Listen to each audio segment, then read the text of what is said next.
In this video, I am going to explain something most people feel, but rarely have words for. That quiet discomfort that shows up the moment someone says, "I'm coming over."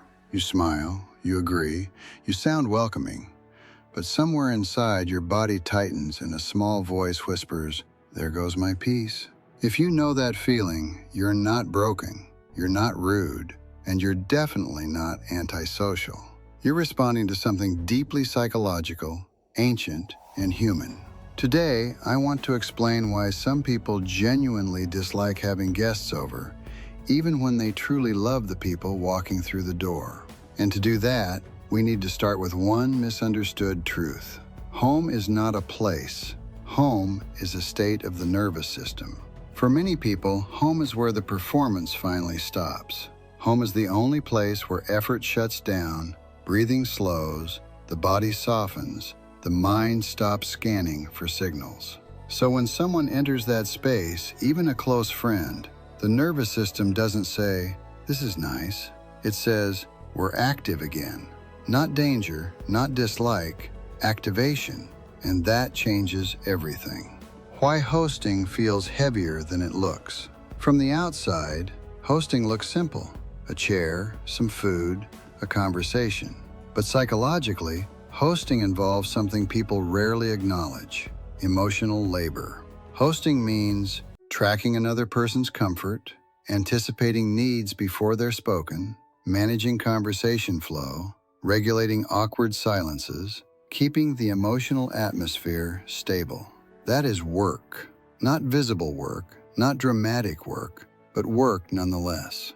And for people who process deeply, who feel things intensely, that work is expensive. Not difficult, expensive. So when they hesitate about guests, it's not because they're unfriendly. It's because they understand the cost.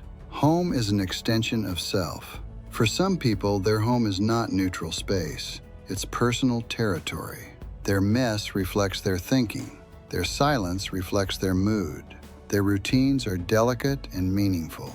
When guests arrive, it can feel like exposure. Not because they're hiding something bad, but because they're unfinished. Their home holds them in their unfiltered state. So when someone steps into that space, the mind feels, "You're seeing me without armor." Even kindness can feel intrusive when it enters a place designed for rest, not presentation. People who dislike having guests often rely on rhythm. Same seat, same lighting, same quiet, same timing. This predictability isn't rigidity, it's regulation. The brain, especially a sensitive or high-processing one, interprets disruption as threat, not inconvenience. So when a guest arrives, nothing terrible happens, but the calm pond has been disturbed. A pebble drops in. The water is still water, yet the ripples touch everything. Some of the kindest, warmest, most emotionally generous people feel relief the moment the door closes behind a guest. Not because they dislike them, but because silence restores them. Silence is not emptiness. Silence is nourishment.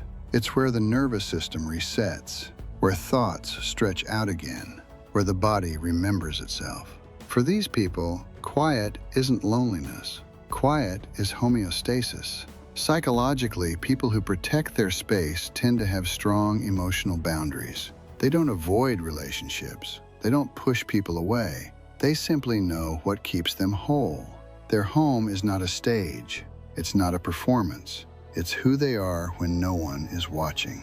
That's why many prefer meeting friends in neutral spaces, like cafes, parks, or long walks. Places where connection doesn't require self-exposure.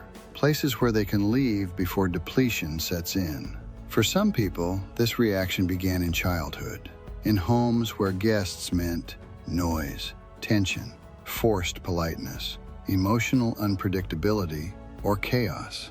Their nervous system learned an association. Visitors equal loss of safety, and the body remembers what the mind forgets. So even as adults, a simple knock on the door can activate an old pattern they never chose. This is not a flaw to fix. Modern culture often mislabels this trait. We call it antisocial. We call it avoidance. we try to correct it. But this isn't something broken, it's a design.